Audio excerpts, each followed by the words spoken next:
Hey guys! So today we are doing our introduction to Tuck Everlasting. We're going to read the prologue together, which you're going to see up on the screen right now so you can follow along with me.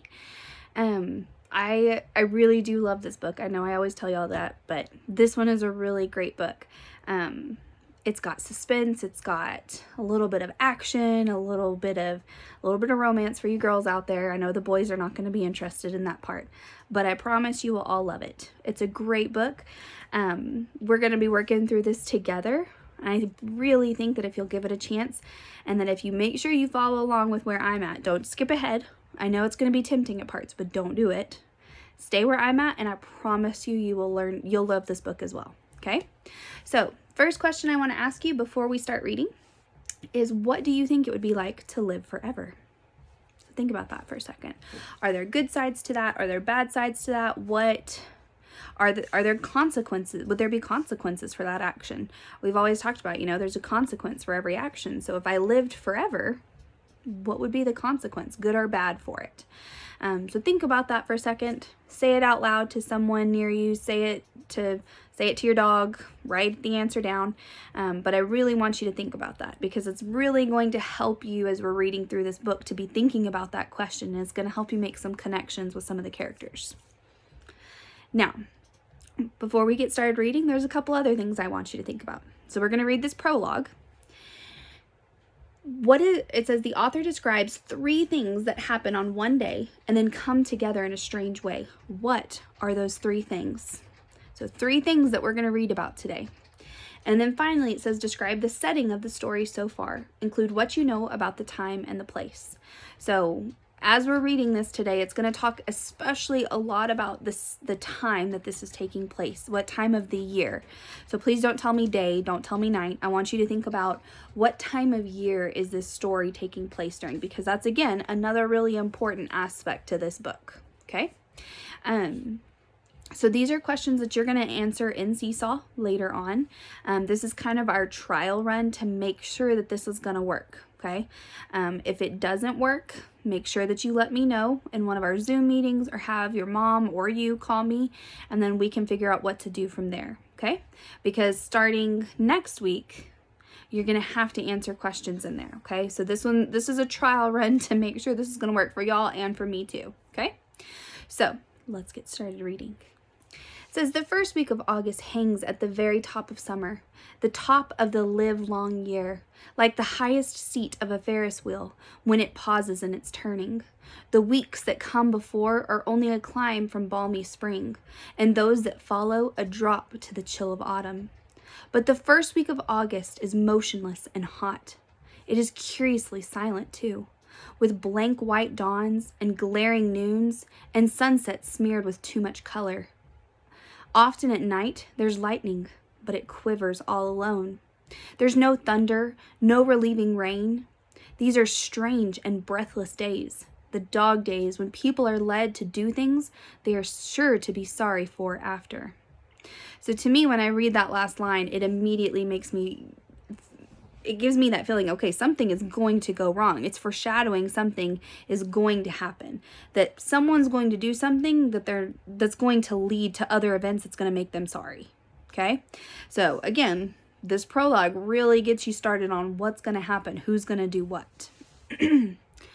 One day at that time, not so very long ago, 3 things happened, and at first there appeared to be no connection between them. At dawn, May Tuck set out on her horse for the wood at the edge of the village of Tree Gap. She was going there, as she did once every 10 years, to meet her 2 sons, Miles and Jesse. At noontime, Winnie Foster, whose family owned the Tree Gap wood, lost her patience at last and decided to think about running away. And at sunset, a stranger appeared at the Fosters' gate. He was looking for someone, but he didn't say who. No connection, you would agree, but things can come together in strange ways. The wood was at the center of the hub of the wheel. All wheels must have a hub. A Ferris wheel has one. As the sun is the hub of the wheeling calendar, fixed points they are, and best left undisturbed, for without them, nothing holds together. But sometimes people find this out too late. So let's think about a couple of things. It's saying that this wood, so it's like a set, like some woods, and it's the tree gap woods. It's the center of this hub of this wheel, okay? It has to be there. A wheel's not going to spin if there's not a hub of some sort. So they're trying to tell us that this wood is very important. It's necessary, okay? And then fixed points they are, and best left undisturbed. So if you think about it kind of in relation, it referred to the sun. If we mess with the sun, it throws off our whole solar system. It could mess up our seasons, our entire world if the sun is messed with, right? Well, it's the same thing as what they're saying here. If anything gets messed with in that wood or with that something about it, it's going to mess up their whole world. So there's something very important in this wood. We just don't know what yet, okay? And it says that without them, so without this tree gap wood, nothing holds together. So again, it makes us we have to start thinking about, what is it holding together? Why is this wood so important? What is it about it that is so necessary?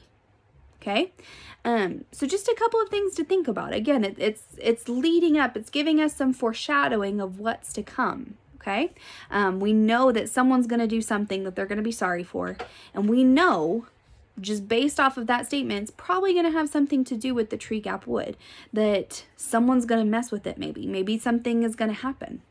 What do you think? What do you think is going to happen through all of this? I don't know. What do you think? Okay. All right, guys. So make sure that you go onto your Seesaw app. Answer those 3 questions. They're not very difficult. There's a couple of options. You can either type it up into a note, or you can video yourself and you can send a video to me of you answering the questions. So either way that you'd like to do that is fine. If you're having any problems, let me know. Like I said, this is kind of our trial and error. We're trying to see how this is going to work for us. Okay. If you are having problems, have your parents email me, have them call me, text me. You can call me if you need to. And then the other thing, make sure that all of your Achieve 3000 lessons are completed as well. Okay. Those are due today, April 3rd. Thursday, which is why we're on the second video. And then make sure that if you can, that you get on at 10 o'clock to do our Zoom time together. Okay. All right, guys. I hope that you're kind of getting interested in this book and that you're as excited as I am about how much fun this is going to be. Okay. All right. I'll see y'all later.